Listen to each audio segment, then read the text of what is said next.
And thank you all for coming to MatchXR. And a special thanks to Mephi and Dimek for having me. And of course, a shout out to Meta and Sarita for their kind hospitality this past few days.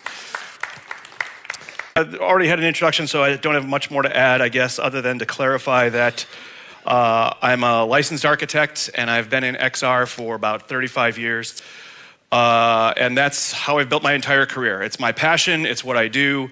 I go as deep and as far into it as anybody I know, and happy to share a little bit about my experiences in the field with you today. We're going to be covering a few things. I know Narmeen mentioned a crisis of imagination. I'll build on that with mention a few other industry crises, and then talk about why XR is uniquely suited to address some of these crises. Then spend a little bit of time about how XR is practically being addressed or is being used to address problems in the AECO industry. That's architecture, engineering, construction, and operations. I'll talk a little bit about where XR fits into the digital twin umbrella, and then finally we'll talk about some sustainability projects and initiatives I've been involved in where XR has played a special case. So let's start with the crises. I would argue that there's really three crises facing not just the architecture industry, but society as a whole in the 21st century. Crises of sustainability, affordability, and equity. So we're a wasteful industry. And when I say we, I'm talking about architects, engineers, contractors. About half of the chemicals that contribute to climate change are directly due to activities in the built environment. That is, we're responsible for half of climate change, basically. And to make matters worse, about half of the energy and resources that goes into building and operating a facility go to waste. Simply, they're just wasteful practices. And that's not slowing down, unfortunately. And just to kind of put it in perspective, at current rates of development around the world, we are building the equivalent, in terms of square footage or square meters, we're building the equivalent of a New York City every month, projected out for the next 35 years. That is, there will be 12 New Yorks built a year for the next 35 years, for the rest of our lives, essentially. That's how fast, that's how much we're developing as a species. So if you look at that times the waste factor of 50%, and we've got a real problem. That goes right to an affordability crisis as well. Because we're a wasteful industry, we have so much rework, we have productivity problems, we have efficiency problems. That ends up adding up to a very expensive way to build. You may be familiar with the chart here. It's based on US numbers, but not that different around the world. The red line is US construction productivity over the last 70 or so years. You can see it's actually leveled off and gone down compared to all other industries. And then you can compare AEC to manufacturing. You can see the large percentage of what activities and resources go to waste relative, architecture relative to manufacturing. And then we're facing a labor crisis, and this is not unique to the architecture industry or the construction industry, but it's certainly, we're no stranger to it either. We're a pale male industry, and we're aging out, and nobody is coming in to replace us. That is, skilled labor is quickly moving out of the industry, and there is not enough interest from the younger generations to come in and backfill and fill in that knowledge gap. So we're facing, and this is true in construction as it is in building operations, we're facing a real crisis of just not having enough brains in the room to do the job, and certainly not enough hands in the field to do the job. So all that combined paints a pretty bleak picture. And it's really a question of whether these are crises, and they are, or if these are really opportunities, and opportunities perhaps for technology to step in and start to play a meaningful role to address them. And not specific to XR, there is a place for technology in this discussion, but it's worth noting there are opportunities for innovation in technology, in process, and certainly in cultural innovation. And the three combine, of course, to kind of complete the picture. Worth noting, the meaningful one is cultural innovation, and I mean industry culture. culture eats process for lunch, and process eats technology for breakfast. You could have the best technological innovation in the world. If you haven't innovated in process or touched culture, it goes to die. And we've seen technology graveyards stack up in the AEC industry over and over and over. So I'm going to be focused on technology, but I want to put in that caveat. It's almost meaningless unless you can address other aspects of the innovation puzzle. So I want to talk about where XR fits into this and why it's uniquely suited to help address these problems. And to begin, I want you to think back to the last built environment project you were involved in. Maybe you were involved in a hands-on capacity. Maybe you were involved in a review capacity as the owner. Maybe you were building a doghouse. Maybe you were renovating a kitchen. Think back to the media that you used to work on that project, or to verify your ideas or submit or approve those ideas. Chances are they were drawings, 2D drawings, sketches. Chances are you were looking at a monitor or a tablet. Maybe you had a physical model, but it was probably something scaled down. It was something that you were on the outside looking in. And that, unfortunately, leaves a lot of room for interpretation of the design idea. And if there's room for interpretation, there's room for misinterpretation. That misinterpretation can if you're a designer, give your clients an experience you didn't intend. An experience is what virtual reality is all about. It's full scale, it's immersive, it brings you fully into an imagined environment where you can take advantage of your capabilities as an evolved primate with innate spatial understanding skills, and taps into that and gives you an experience fully immersive. And of course, if virtual reality is all about immersing you in a completely artificial medium, augmented reality is about the overlay, similar technology but a different experience, the overlay of that information in the real world. So I'm going to be driving a wedge between VR and AR throughout the talk here a little bit, but worth noting, they're both cousins under the same XR umbrella.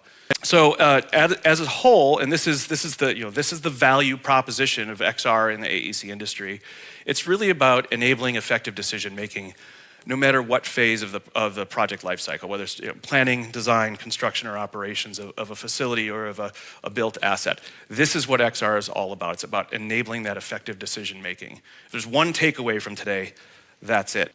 And it enables that effective decision making in a number of ways. There's these, the 5 C's: collaboration, communication, coordination, understanding, and confidence. And really that boost of understanding or comprehension and confidence is really where XR shines. I don't know if you can read the fine print. This is my favorite Far Side cartoon. It says, "Suddenly a heated exchange took place between the king and the moat contractor." This sums up the problem with the built environment today, the AEC industry, because speaking for myself and many of my colleagues, we've all been in this. We've either been the king or the moat contractor or the poor architect who drew something that was misunderstood. And XR really hits at addressing these kinds of issues. So overall, XR has some value in the built environment. From a business point of view, these are the top ways it can address and add value. So certainly an increase in revenue today, and this, I thought we'd be past this by now, but we're not. There is market differentiation for those professionals who use XR tech in their industry. There's a difference, there's a gap between the haves and the have-nots, and those that use it win work. So it goes directly to the top line, that revenue, helping bring in work, because you're still seen as an innovator if you just simply use the technology. More importantly, though, there's an increase in profitability. In fact, the bottom line, we've talked a little bit about productivity and efficiency and the impact on affordability. XR has been proven to decrease risk and write-downs. I was involved in a study with an engineering firm, really in-depth study, looking at the root causes for project write-downs as loss of profitability on a job. 2 of the top 3 reasons for a project write-down root causes were inability to communicate a design intent and inability to understand design intent. And XR strikes at both of those at its heart. Rounding out, there's a few other kind of added business values: an increase in quality, increase in safety. And as we've learned from our recent years in the pandemic, and today as we face international operations under threat of international crises. Resilience has been boosted by using XR and helping people understand ideas across the globe. So I mentioned that VR and AR are cousins on this XR continuum. In the AEC industry, they play slightly different roles. VR is often used to the benefit in design and a little bit into construction, but it tends to taper off through the building life cycle. And that's where AR starts to shine, is when you move out into the job site to get work built, or for operations and maintenance, AR tends to become a greater used technology. I'm exaggerating here to make a point, but you can think of a distinction between VR and AR in this context is AR, augmented reality, is about here, and VR, virtual reality, is about there.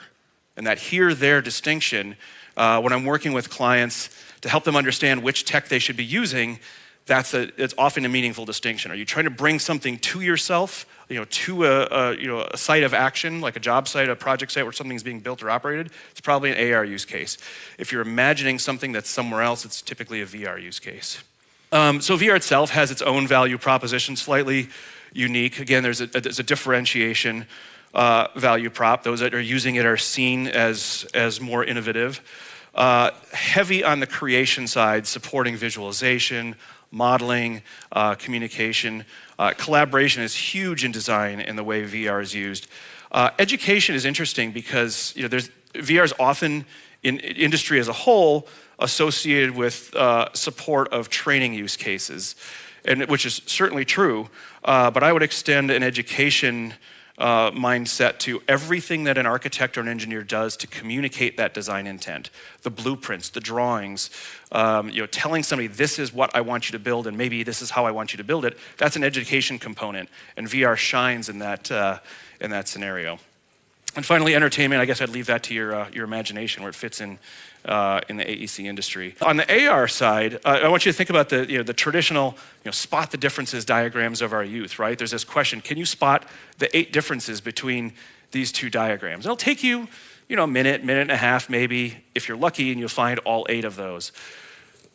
What AR does is it simplifies the issue, it overlays the virtual onto the physical and gives you immediate feedback about where those differences are. And in the real world, on a job site, it's not a question of can you spot the 8 differences. That's not the right question. As a professional, you walk onto the job site and the question is, are there any differences? And if so, how many? And it's your job to find them to make sure that the building is being built as intended. So AR really focuses in on that use case dramatically. I don't know how many of you are familiar with Lean. Lean is a concept first embraced by Toyota in the 1970s and has moved forward into manufacturing and into construction. Simply put, lean construction is thought of as the right information, the right tools, and the right materials delivered to the right person in the right place at the right time. End of story. Augmented reality fits into that because it delivers the right information in the right place. So inherently, augmented reality is a lean tool, and it's often sold that way and pitched that way into the construction industry. There's really 3 major use cases of augmented reality in AEC. Honestly, I could spend 3 days talking about this diagram. There's so much in it, but really at a high level, designers use AR to compare and contrast the as-is conditions with what is intent, the design intent, overlaying the BIM onto a greenfield site perhaps. Builders use AR to compare the design intent with what is being built, either in advance in installation or in arrears in quality control. And then operators use AR to compare what was built originally to how the facility has been operated in the decades following. So that was just a quick tour and kind of leaning into more of the professional side and professional use of XR in AECO. I want to just very high level touch on a few use cases. So simply put, for those of you who are not in the AEC industry, this is what we do for a living. I mean, this is what I explain to my kids. This is the entire process in a nutshell. There's a planning component, a design component. Eventually buildings get built and then they're operated for decades following. Arguably, this is actually a loop, a cyclical process, because then there's more renovations and innovation that happen to a facility. But for any one project, this is essentially the stream of activities. There are 3 common use cases for XR in the AECO industry. And again, there's an entire conversation for each one of these. We're going to spend 10 seconds on them today. But 98%, I would say, and that's probably a fair number. I'm making that up, but it's really the extreme. Almost all use cases of XR today fall under these 3. That is, XR is used in sales and engagement, helping win the work, or during the design process, helping engage a community of stakeholders, helping them understand what is about to happen. There's a design review, a very, very common use case, probably the lion's share of XR in industry, is helping design professionals confirm or communicate their design intent with one another or with their project stakeholders. And then in the construction side, there's a quality control use case where contractors are checking to make sure they put the work in right. Again, this is the vast majority of use cases of XR in our industry today. But that's changing, and it's changing rapidly. Again, we don't have time to go into any of these in detail, really, but just worth kind of touring through. Design review is being extended to not just review work that has been done, perhaps in a building information modeling program, but to actually author the design in VR directly and natively in VR. And it's extended forward into constructability review as well. On the build side, there's plenty of work being done right now in augmented reality to assist in prefabrication, quality assurance. I'll touch on layout and installation in here in a moment, and then verification of the work, whether it's within tolerance. And then the operations side, it gets really interesting where remote assistance and augmented instruction come in. And then finally, what I've kind of coined, I guess, the ultimate stud finder. That is, if work that is being put in place is being tracked and documented appropriately, 3-dimensionally, spatially, and accurately, and then gets covered up because there's lots of stuff below the floor here, lots of stuff above the ceiling, behind the walls you don't see in a building. If that has been documented while it was installed, augmented reality has this gives you this capability to see the unseen, to reveal conditions that have been covered up, like a stud finder. So it's going to be a major game-changing use case as we go forward. So there's a number of software tools out there in industry today. Full transparency, as was mentioned in my introduction, I work for Sin2 right now. But full transparency, I've worked with almost all of these companies in one capacity or another. I've had a business relationship. They're all my favorite children. And I say that not because I've had a business relationship with them, but the opposite. I've had a business relationship with them because these are all really good tools. So if you're interested in getting into XR in the AEC space, I would encourage you to take a look at this slide and study these logos and reach out and see where these tools can help you. They are arranged actually kind of horizontally according to the phase of the life cycle where they're most applicable. So I mentioned the installation use case. I just want to spend a minute here on this one. This is from a few years ago, maybe 4 years ago. It was pretty game-changing at the time. Like I said, AR has been used for quality control. That is, it's a trailing indicator. It's addressing a trailing indicator. Did we put the work in correctly? In this case, we used it as a leading indicator, helping people understand where to put the work in place in the first place, minimizing the need to do the quality control in arrears. Lots of great things happen on this job, but I want to hit on a few kind of highlights here because what came out of that is a very measured quantitative analysis where we found there was a 40% increase in labor productivity using AR for construction installation. We decreased material waste, and the crew that used it traditionally would have been a 3-person journeyman crew of labor, so fairly experienced crew. Brought that down to a 2-person apprentice crew, people fresh into the construction trades, down to 2 people, very young. And in particular, it was embraced and championed by one particular female apprentice who just saw the value of using high-end technology on the job site to make a difference. So if you go back to those 3 crises that I had identified, the sustainability, the affordability, and the labor crisis, this was a shining example of how XR could address all 3 of those in just one simple application. I guess I skipped over a little bit what the application was. It was the installation of pipe hangers in a lab building. There were thousands and thousands of these pipe hangers that had to be installed into the concrete ceiling.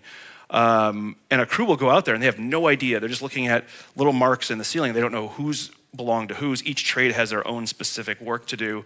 The augmented reality helped identify whose was whose and which pipe hanger had to go where, cut to length and install it. And basically it had started out as 3 people, took 7 minutes per pipe hanger, and we brought down to 2 people, took 4 minutes per pipe hanger. And that 3-minute savings times thousands of them added up to real substantial savings. So again, that's been a tour of more on the professional side of industry of where XR has fit in. I want to change gears here a little bit and talk about where XR fits into a digital twin conversation. But to begin, just kind of where digital twins and why the built environment, why the AECO industry is interested in digital twins. I hope this diagram makes some sense, but let me try and talk you through it.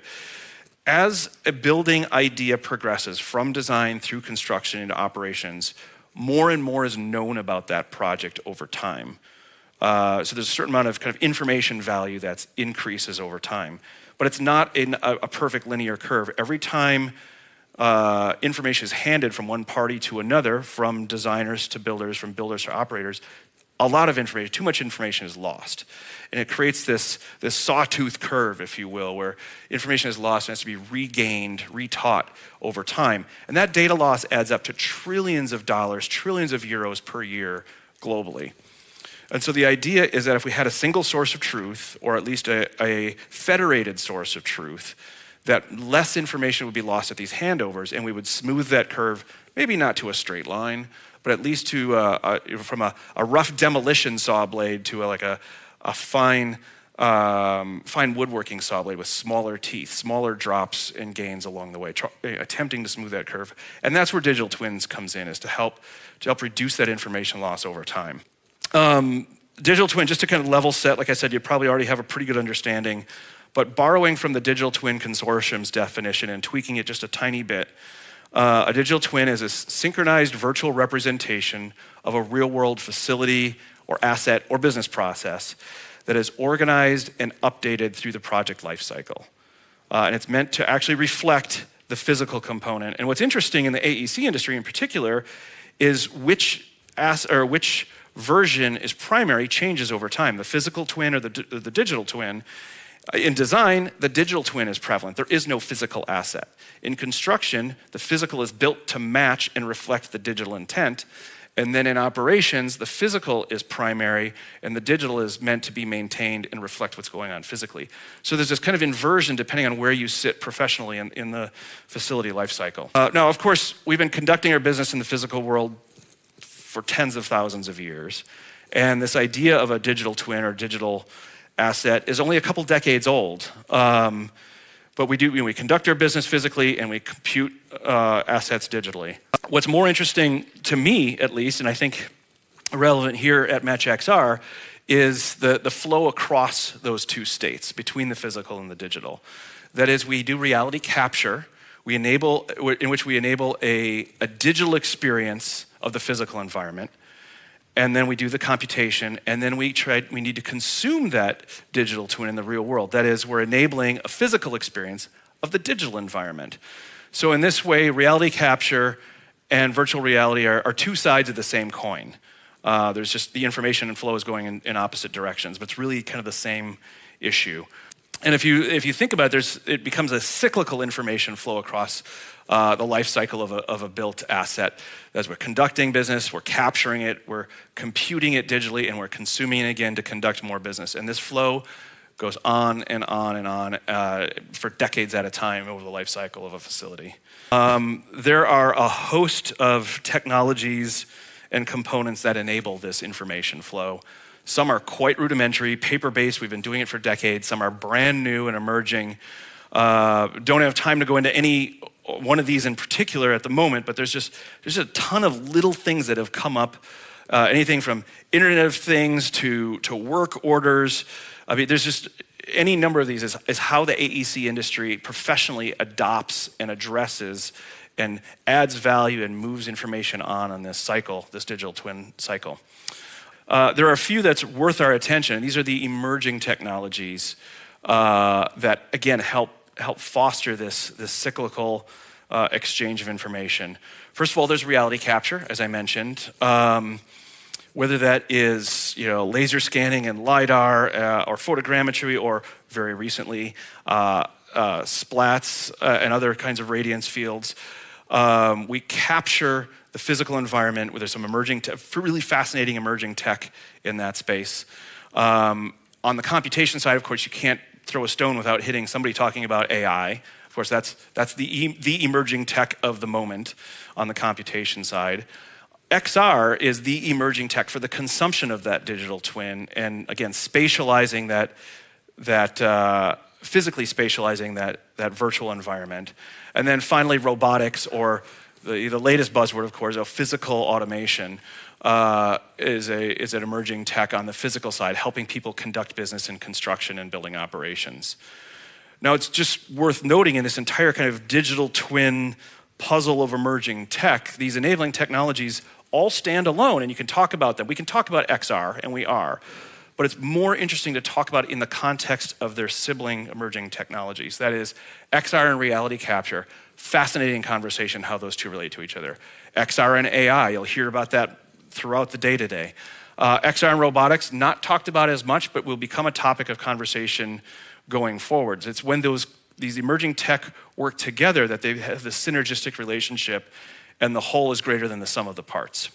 So I want to move us into just a tour of some projects, many of which I've had a personal hand in to share with you, because again, the theme here is about harnessing XR for sustainability, and we've leaned fairly heavy on the professional side, rightly so, but sustainability is not just about kind of the professional lens to look at sustainability, or the professional architectural lens. It's also about sustaining a culture or a cultural heritage. And there's a few projects I just want to have been involved in just to share with you here today. So any conversation I have about XR and sustainability starts and ends with my work with AWE. Ori Invar, I don't know if he's here right now. He'll hear from him a little bit later today. Ori from AWE. I had the pleasure of working with AWE a couple of years ago on the AWE XR prize. I don't know if anybody's heard of it. It made a big splash at the time. It's been talked about a little bit since then. It was a year-long competition with a $100,000 grand prize for the best ideas of harnessing XR to fight climate change. We had hundreds of teams from around the globe, I think almost every continent, dozens of countries represented, teams of professionals, competitors, subject matter experts, you name it. This is a great exercise of herding cats to try and shape this competition and shape ideas to come up with something meaningful. The four categories that we had for the competition are worth highlighting here, not from the sake of the competition, but because they still resonate today.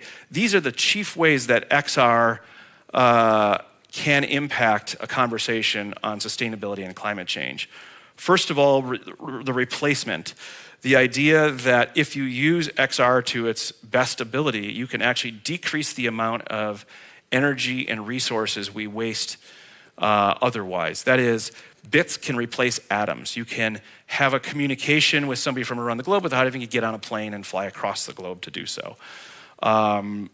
There's absolute value in any kind of digital technology here, but XR shines to reduce the amount of physical resources brought to waste for various business processes.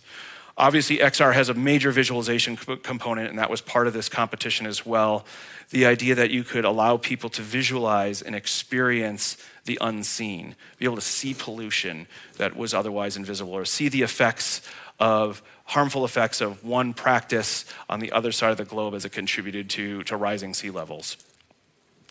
There's an educational component to XR. The research that we had done, and it still rings true today, was not that there were no good ideas, or not that there were not enough good ideas. It's that the good ideas were getting lost in a sea of communication, sometimes miscommunication, of how to solve climate change.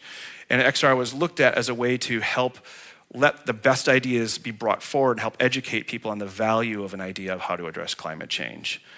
And then finally, the optimized category goes right back to the more professional aspect that we've already touched on, helping seasoned industry professionals optimize their solutions in the built environment. Don't have time to go into any of these in any real detail. This was the grand prize winner, fantastic team out of the UK. They had a very beautiful, simple, elegant interface. It was tablet-based AR, where you use a poster as a trigger to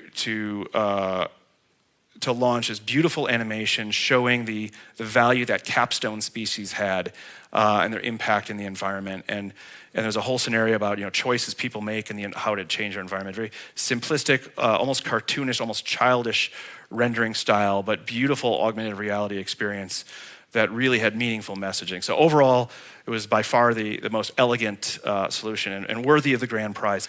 The top solution in the optimized category was still a startup, I guess, called In Situ.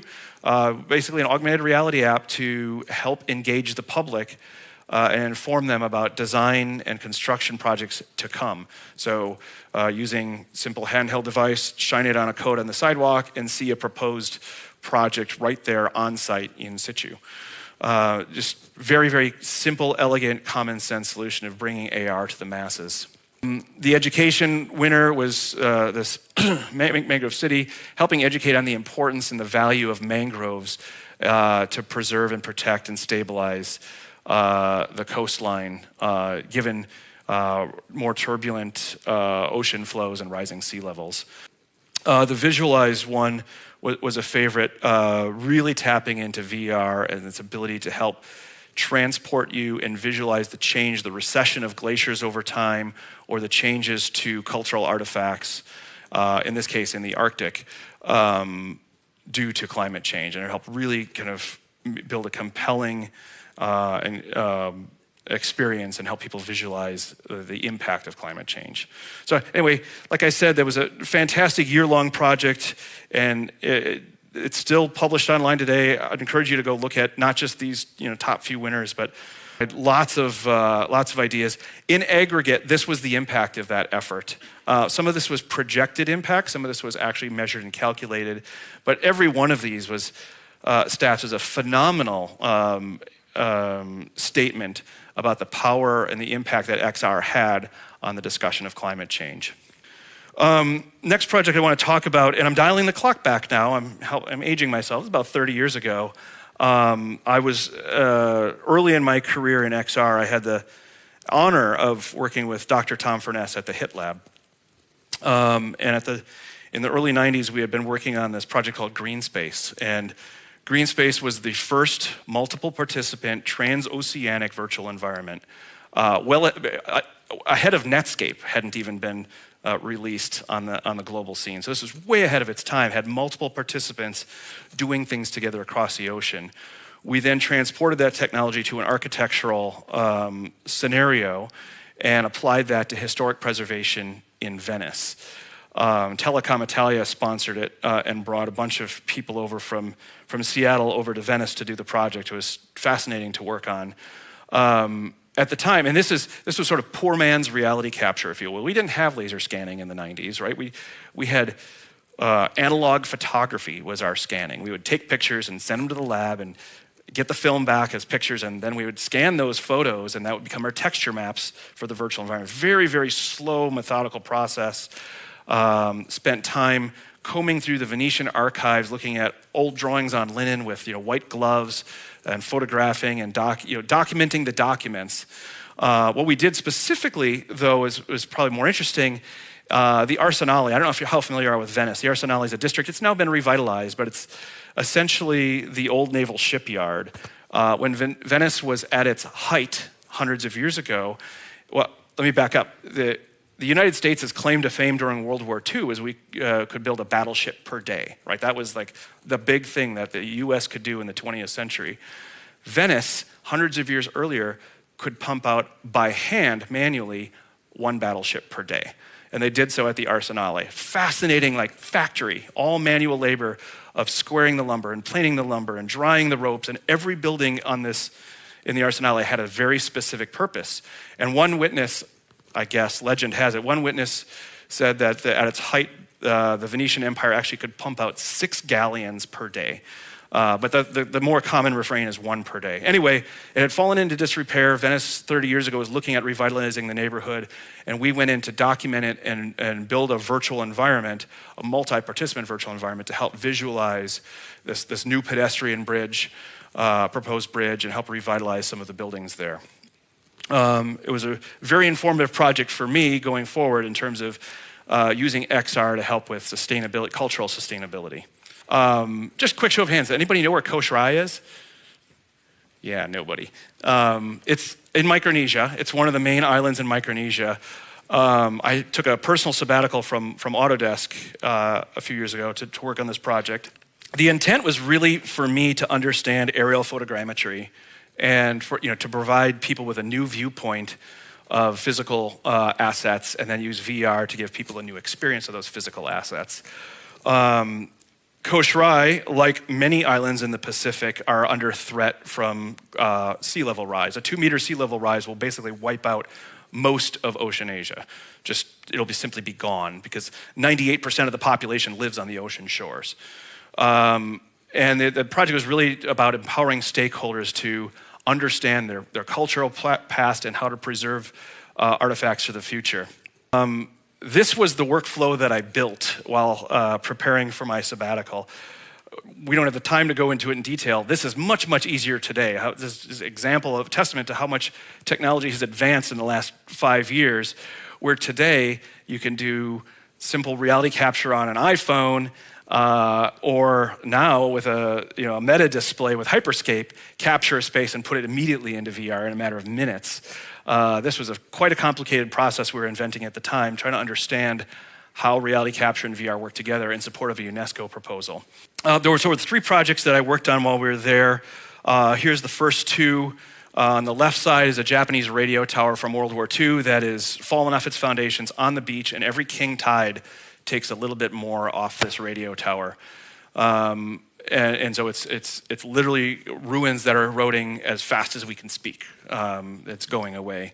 On the right side, the Menke Temple was an ancient temple with an altar to a breadfruit goddess up in the mountains in Koh Rai, but climate change has introduced heavier rainfall and there's more erosion, and this, even though it's far from sea level rise, it's also at risk of destruction from climate change. So this is while I was kind of testing the waters and doing some photogrammetry. These are, I should point out, these are images from the VR simulation. These aren't the photographs. These are, this is what we got, the quality we were getting 8 years ago from doing the photogrammetry. The real project, though, was the Lela ruins. And so what was appealing about this, for me, architecturally, this is very unique architectural construction, unique in the world. It's this fascinating combination of basalt and coral that exists nowhere in the world to build these ancient structures, these ancient walls, that was essentially the monarchy and the administrative compound 1,000 years ago. And it's questionable whether the banyan trees are holding up the ruins or the ruins are holding up the banyan trees at this point. But we did an intense reality capture of the space, did a VR simulation. You can see in the lower left, we kind of dialed the clock back to ancient times and showed the bamboo structures, multi-story bamboo structures that existed at the time. The people, the local landowners in Koh Rai were not impressed. They kind of shrugged it off like, okay, these are rocks in our backyard. What do you want us to do about that? They didn't really understand the value of what they had or the threat that was coming until in the lower right, it's a little washed out. We projected the future and had them stand in their backyard on the virtual stones and raise the sea level 2 meters past their necks. And they had an immediate visceral reaction. They immediately understood what was about to happen. And it cemented for me the value, the importance of spatial technologies, the critical component it had, the critical part it plays in transcending cultural barriers. To get to, VR is considered an ultimate empathy machine to really get people to understand what their future, what was in store for them in their future. Anyway, what came out of this was it impacted a UNESCO proposal for UNESCO status to get the funding to protect the ruins, and that work goes on today. Just a couple more projects to show, and then I'll wrap up. This is really recent. The Detroit Volterra Foundation hosts an annual workshop for professionals, typically architects and associated professionals. Heavy emphasis on reality capture, intended to help the preservation of Volterra, hill town with ancient Etruscan roots in Tuscany, Italy. And so they have this annual workshop I've been involved in for a couple times, and bringing in more of an XR component, help them consume and understand the work they're doing in context.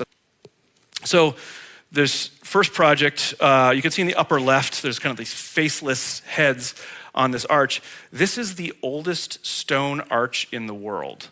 It's an Etruscan arch. It's considered the traditional front door to Volterra, this hill town where the Etruscans lived and fought off the Romans for a while until the Romans finally won. These heads were lost to time. The faces on the heads, thought to be Zeus, Castor, and Pollux, were lost to time. There is no written record, practically no record ever of what were these faces, except for one. In the lower left, you can see an Etruscan funerary urn, alabaster urn, depicting a battle between the Etruscans and the Romans. And the tiny upper right corner of that image, you see the three heads carved on this, in alabaster in this funerary urn. That's the only document to say what those faces were. And city officials, of course, have been lamenting that there's just been no real record of it that people could appreciate. We did object photogrammetry, applied it in the field using mixed reality, and allowed people to walk around and see for the first time, see these faces superimposed as they originally thought to look on this ancient stone arch. And this was a test project for proving out kind of full-scale augmented reality of visualization of cultural ruins. The shining example was this, the ancient Roman theater. If you've been to Volterra, you stand over the medieval wall and it's just a pit with the ruins. It's kind of this depression, natural depression in the ground. There's not much left to the original theater. It used to be a 3.5-story building, and really hard to appreciate the scale of that until we took a very simple virtual reconstruction and overlaid it onto the job site or onto the project site, and really understood the massive scale of this theater and the impact it had on it's essentially the urban landscape. So you can see in the video just a little bit of, this was kind of a work in progress, very simplified model, simple materials, just to get an understanding of the scale and the space that the artifacts had and fully built. And left this with the historic preservationists to get a better understanding of the complex tunnels and rooms and sequences of spaces and how people flowed both on the public side and on the performance side of the facility. That's it for kind of project telling. I just have a couple more slides, just a couple quick mentions. Besides projects I've worked on, I want to give a shout out to my friends at Natureverse. I'm on their board of advisors, and Natureverse has established a relationship with our friends at the Helsinki XR Center. They are a fairly unique startup at the intersection of XR, immersive XR, scientific and sustainability storytelling, and retail. Fascinating combination. They're currently working on a couple of projects, anything from immersive VR to immersive film, with storytelling around the value of the health of plants and the life cycle of some key insects like bees. I'll just say, take a look at Natureverse. They're looking for producers and partners right now to keep moving forward. It's been fascinating working with them. And they're just an example of a few in this space, but I'd say Natureverse does it as well as anybody. I'm also on the board of the Virtual World Society. Those of you who were here last year probably remember Tom Furness, also with the Virtual World Society. They play a vital role in promoting the positive impact, the social impact and social good of emerging tech, specifically XR. It was, I mentioned the Helsinki XR Center, now celebrating the 1-year anniversary of the Immersive Sustainability Lab. That is sort of the love child, if you will, of the Helsinki XR Center and the Virtual World Society. They've got a number of projects going on, fascinating projects from XR to AI. I would encourage you to go to Virtual World Society and consider joining. It's free membership and a great way to kind of keep track of sustainability initiatives and social good for the impact of XR. So just a quick closing thoughts. something I want to leave you with. I mean, hopefully you've at least been able to see a few threads in my rambling today. But one thing I want to leave you with is, whether we're talking about the built environment or sustainability or cultural preservation of cultural heritage, digital twins, XR, this should all be thought of as one conversation. This is all one thing. You can't talk about one without understanding the impact it has on the other. So consider that as you go forward. And then just a quick thought on maybe Finland's unique role here. Obviously, I don't have to tell you, Finland is great for innovation, very quick to jump to the front of the line to try new things. You're thought of that way on the world stage, and kudos to you for doing that. You're not the only one doing it. There's a number of projects, number of efforts, labs, initiatives around the globe, some competing with you, some looking to collaborate with you. So I would encourage you as you go forward, keep looking over your shoulder as you step to the front of the line and see who else you can collaborate with. I mean, these projects from Micronesia to projects in Fiji to projects in the Middle East to Southeast Asia, you name it, there's a lot going on. Keep looking to see how you can partner with others also hungry to innovate. There's that traditional phrase, innovate or die. I would say that's not the right way to phrase it. It's really collaborate and live. So with that, thank you so much for your time and your attention.